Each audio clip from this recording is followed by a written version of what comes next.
Red టీవీలో మీ వ్యాపార ప్రకటనల కోసం ఈ నంబర్ని సంప్రదించండి. Hi viewers, welcome to our channel.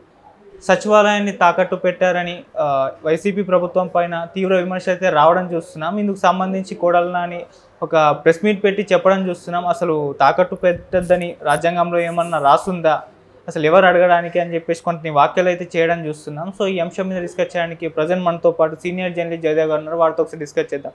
Sir నమస్కారం. సార్ ప్రభుత్వ ఆస్తుల్ని సచివాలయాన్ని తాకట్టు పెట్టద్దు అని చెప్పేసి రాజ్యాంగంలో ఏం రాసలేదు కదా, ఇదేమి చంద్రబాబు గారి ఆస్తి కాదు కదా, ఆయన ఎవరు ఇట్లా అడగడానికి అని చెప్పేసి మాట్లాడడం చూస్తున్నాం. మీరేం చెప్తారు సార్ దీని గురించి? ఆ వ్యక్తి మాట్లాడే విధానానికి మనం పేరు పెట్టలేం, అది ఆయన విజ్ఞతకే వదిలేయాలి. ఎందుకంటే మంత్రి, మాజీ మంత్రి, చాలాసార్లు ప్రజాప్రతినిధిగా కూడా ఉన్నారు, ప్రజల్లో ఉండే వ్యక్తి. అలాగా అంత అంటే నిర్లక్ష్యంగా అవమానకరంగా మాట్లాడడం గొప్ప అనుకుంటే మరి ఇంకా అది ఆయన విజ్ఞతగా వదిలేయాలి. ఇప్పుడు తాకట్టు పెట్టకూడదు అని అంటే ఆయన పెట్టలేదా, అవన్నీ వదిలేసి ఇంకా ఆయన మాట్లాడదు చూసారా? వీళ్ళు అడిగింది ఏంటి? తాకట్టు పెట్టారంట అనేది. తాకట్టు పెట్టకూడదా? చంద్రబాబు ఒక్కడే అన్నాడు, ప్రశ్నించాడా? ఆయన ఒక్కడే ప్రశ్నించాడు, ఇంకెవరు ప్రశ్నించలేదా? మిగతా ఉద్యోగులు వాళ్ళు కూడా మాట్లాడుకుంటున్నారు కదా, వాళ్ళకేం చెప్తారు? దానికి అంబేద్కర్ రాజ్యాంగంలో ఉన్నదా అని అంటే ఏం మాట్లాడదాం చెప్పండి?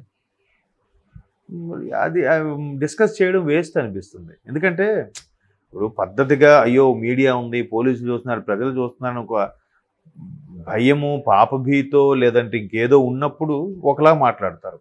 అవేవి లెక్కలోకి పట్టించుకున్నప్పుడు ఇంకోలా మాట్లాడతారు. ఆయన మాట తీరే అంత. ఫర్ ఎగ్జాంపుల్, బాబు నువ్వు కాళ్ళు చేతులు కడుక్కొని అన్నం తినాలి బాబు అని చెప్పండి. కాళ్ళు చేతులు కడుక్కు చచ్చిపోతామా? దీనికి రాజ్యాంగం రాసి ఉందా? లేదా పోలీసు స్టేషన్ అరెస్ట్ చేస్తారా అంటాడు ఏ కొడుకైనా తల్లికి? అండ కదా. అరే మట్టి చేతులకు వదిలితే తింటే మంచిదిరా అని చెప్తారు.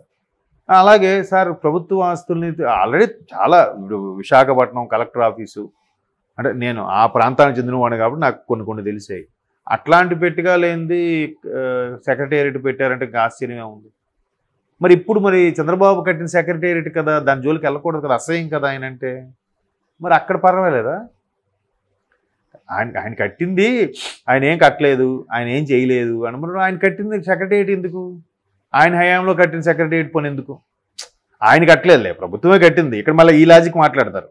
ప్రభుత్వం వాడు కట్టాడా, ఆడేమో వాడు పాకెట్లో ఉంది కట్టాడా, వాళ్ళు బాబు ఇలాగే మాట్లాడుతున్నారు. అంటే సర్వసాధారణ చూసారా, రూట్స్ అని ఇద్దరు గొడవపడి మాట్లాడుకుంటే ఎలా మాట్లాడుకుంటే సంబంధం లేని వాళ్ళు అలా అనమాట. అట్లా మాట్లాడి వాడికి చంద్రబాబు గాడిదా, గాడు కట్టాడా అనేది గాడిదా అన్నట్టు వచ్చించుకోండి ఆ స్పీచ్లో. మీరు చూడండి, చంద్రబాబు గాడిదా రాజ్యాంగంలో ఉందా? ఈయన కోసం మళ్ళీ అంబేద్కర్ పుట్టి రావాలి, మరి బాబు మీ ప్రభుత్వ ఆస్తులు తాకట్టు పెట్టకండ్రా అని. మరి మీడియా మిత్రులు కూడా ఎందుకు అడుగుతారో, అటువంటి వాళ్ళని ఎందుకు కెలుకుతారో నాకు అర్థం కాదు. నిజంగా కెలకపోవడమే మంచిది. దానివల్ల ఏమవుతుందంటే అదేదో హీరోయిజం లాగా ఆయన మాట్లాడడం, ఇది అన్ని సోషల్ మీడియాలోనూ ఛానల్స్లో కూడా ప్లే అవ్వడము, ఆయన్ని తక్కువ చేయడానికి ఛానల్స్ చూపిస్తున్నాయి. చూడండి ఇలా మాట్లాడుతున్నాడు, కనీసం ఈయన ఒక మంత్రి అన్నట్టుగా చూపిస్తున్నాయి, బాగుంది. బట్ ఆయన తెలుసో తెలియకో హీరో అయిపోవట్లే. నేనైతే అలాగే ఆలోచిస్తా. ఆయన ఎంత నీచంగా మాట్లాడుతున్నాడో, ఆయనకి నిజంగా గట్టిగా ప్రజలు బుద్ధి చెప్పాలరా. బుద్ధి చెప్పడం ఎందుకు? నేను మొన్న కూడా చెప్పా, ఆర్జీవి గారు ఏదో ఒకటి మాట్లాడతారు, వెంటనే ఏదో ట్వీట్ చేస్తారు, వెంటనే అందరూ దాని మీద డిస్కషన్లు, లైవ్లు పెట్టద్దు. పెడితే ఇంకోసారి ఆయన ఏం పెట్టినా ఎవడు పట్టించుకోడు కదా. ఇప్పుడు ఈయనకు కూడా అలాగ అడగడం వల్ల ఇంకలాగా మాట్లాడతాడు. వీళ్ళు అడిగిన క్వశ్చన్ ఏంటి? సార్ తాకట్టు పెట్టారంటే ఏంటంటే తాకట్టు చంద్రబాబుదే అంటే వీళ్ళకి వాళ్ళు ఒక్కడే కనబడుతుంది. ఆయన్ని అంటే ఆయనకి ఇమేజ్ పెరిగిపోతుందని భయం, ఆయన గెలిచేస్తాడేమో అని ఒక భయం. నెక్స్ట్ పవన్ కళ్యాణ్కి ఇవ్వాల్సిన ఇవ్వలేదు, పవన్ కళ్యాణ్కి చెందిన సామాజిక, అది కూడా మాట్లాడారు చూసారా? పవన్ కళ్యాణ్కి చెందిన సామాజిక వర్గం 20% ఉంటే వాళ్ళకి 24 సీట్లు ఇచ్చాడు, ఇది జస్ట్ 3% ఉంటే వీళ్ళకి మొత్తం 30 మందికి ఇచ్చుకున్నాడు, వీళ్ళకి సామాజిక వర్గానికి అలాగలాగే ఇస్తాడు అన్ని. భయం అంతా అది. వాళ్ళిద్దరూ కలిసిపోయారు, గెలిచేస్తారనే భయంని అడు తిరిగి ఇటు తిరిగి మళ్ళీ అక్కడ తెస్తున్నారు. నీకు అడిగిన క్వశ్చన్ ఏంటి? తాకట్టు గురించి. ఇవన్నీ ఇంకెవరు మాట్లాడమన్నారు? పర్సన్ మరి పోనీ వాళ్ళ దాంట్లోనే మరి అందరూ ఆ సామాజిక వర్గంలో ఎక్కువ ఉన్నారు కదా, మరి ఆ సామాజిక వర్గం ఎంత పర్సంటేజ్ ఉంటుంది? మరి అది కనబడదా? 1,000 చూపిస్తే 3,000. నేను అందుకే ఏమంటున్నానంటే వీళ్ళందరూ కూడా జగన్మోహన్ రెడ్డి గారి దృష్టిలో పడాలి, జగన్మోహన్ రెడ్డి గారు మెప్పు పొందాలి, జగన్మోహన్ రెడ్డి గారు మాకేమైనా మెడల్స్ ఇచ్చేయాలనుకుంటారు ఏంటో కానీ నోటికొచ్చి మాట్లాడేస్తారు. పాప ఇటు తిరిగి వీళ్ళని ఎవరేమనరు, జగన్మోహన్ రెడ్డి గారికి తగులుతున్నవి. పాప ఆయన ఏమీ మాట్లాడు. మీకు అర్థమవుతుందా? మొన్న కూడా ఒక అభిమాని ట్విట్టర్లో ఇలాగ ఎక్స్లో పోస్ట్ చేసింది, షర్మిలా గారు ఇలాంటి ఆవిడ అలాంటి ఆవిడ, షర్మిలా గారు ఆవిడ భర్త తాలకు మొదటి భార్యకి ఎంత టార్చర్ పెట్టింది, ఆ పిల్లలకు కూడా పెళ్లి కారణం చేసింది. ఇవన్నీ ఏమవుతుంది అప్పుడు? షర్మిల ఎవరు బిడ్డ? రాజశేఖర్ బిడ్డ. షర్మిల గారు ఒకవేళ నిజంగా అలాగే బిహేవ్ చేసింది అనుకుందాం, ఎవరు అండతో బిహేవ్ చేసింది ఆవిడ? ఎవరి దండుతో అలా బిహేవ్ చేసింది? ఎవరు సపోర్ట్తో ఆవిడ చెలరైపోయింది? మళ్ళీ రాజశేఖర రెడ్డి గారు జగన్మోహన్ రెడ్డి గారి సపోర్ట్తోనే వస్తుందా?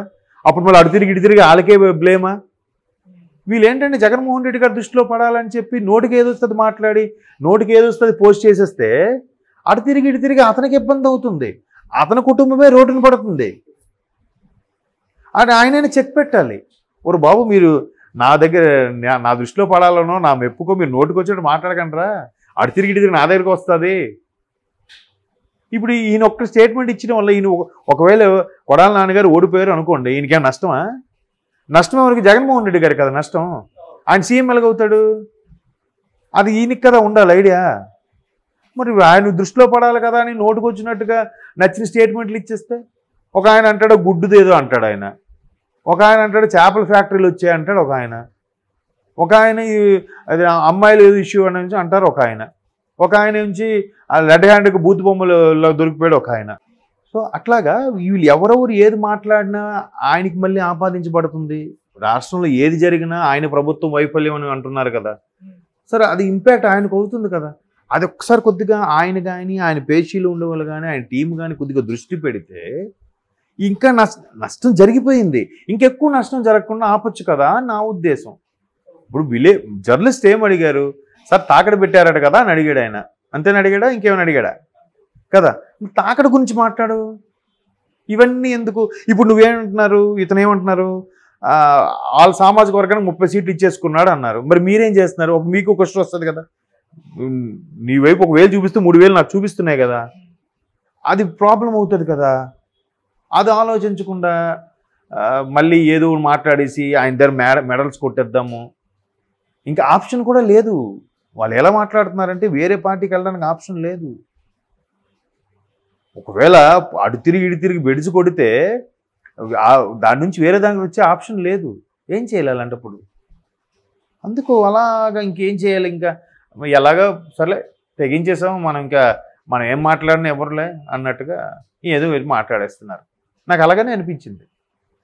అక్కడ మాట్లాడేది అన్ని సీట్లు ఇచ్చినోడికి ఈయనకి సిగ్గుండాలి, తీసుకున్నోడికి ఆయనకు ఉండాలంటే మీ బాధ ఏంటి? మళ్ళీ వాళ్ళిద్దరు విడిపోవాలి, అదే కదా కాన్సెప్ట్. విడిపోతే మీరు గెలుస్తారు. సెక్రటరీ తాకట్టో మరో కడుపు నొప్పో మరేంటో వాళ్ళు పాయింట్అవుట్ చేశారని కాదు, పోతారని, వీళ్ళు ఓడిపోతారని భయం. అక్కడ అడిగిన క్వశ్చన్ ఏంటి? దీనికోసం అంబేద్కర్ గారు వచ్చేయాలా మళ్ళీ? కాదు కదా. పోనీ అలా అడిగిన క్వశ్చన్ ఏంటి? మీరు గతంలో వాళ్ళు తాకట పెట్టలేదా? అది కాదు కదా బాబు. నువ్వేంట్రా తప్పు చేసావు అంటే, నేను ఒక్కనే చేశానా? గతంలో ఇంకెవడేం తప్పు చేయలేదా? ఇంకెవడు మర్డర్ చేయలేదా అన్నట్టు ఉందా క్వశ్చన్. నువ్వేం మర్డర్ చేసావు నిన్ను అడుగుతుంటే జడ్జి గారు, నువ్వు అవును సార్ నేను చేశానో చేయలేదు చెప్పు. మా గతంలో వాడు చేయలేదా, వీడు చేయలేదా అంటే అర్థం ఏంటి? దీనికి పొంతం లేదు కదా. అలా మాట్లాడుతున్నారా? అలా మాట్లాడితే ఇంకేం చెప్తాం చెప్పండి. కాబట్టి ఇంకా ఆప్షన్స్ లేవు. ఏదో తాకడ పెట్టాలి, అమ్ముకోవాలి, ఇవ్వాలి, ఒక్కొక్కటి చేయాలి. కాబట్టి అది తిరిగి ఇది తిరిగి చేయడం వల్ల ఇతనికేం కాదు, అధినేత ముఖ్యమంత్రి జగన్మోహన్ రెడ్డి గారికి ఇంపాక్ట్ పడబోతుంది. ఈయన ఒక్కడ ఓడిపోతే ఆయనకు ఒక మైనస్ అవుతున్నట్టేగా. ఇలాంటి వాళ్ళు ఓడిపోయి ఇలాంటి వాళ్ళందరూ ఓడిపోవడం వల్ల ఆయన మరి ముఖ్యమంత్రి అవ్వలేడుగా. ముఖ్యమంత్రి అవ్వకపోతే ఆయన పరిస్థితి ఏంటి, ఈయన పరిస్థితి ఏంటి? వాళ్ళ విజ్ఞతకే వదిలేస్తున్నాం, వాళ్ళు ఆలోచించుకోవాలి. Okay sir, thank you so much sir.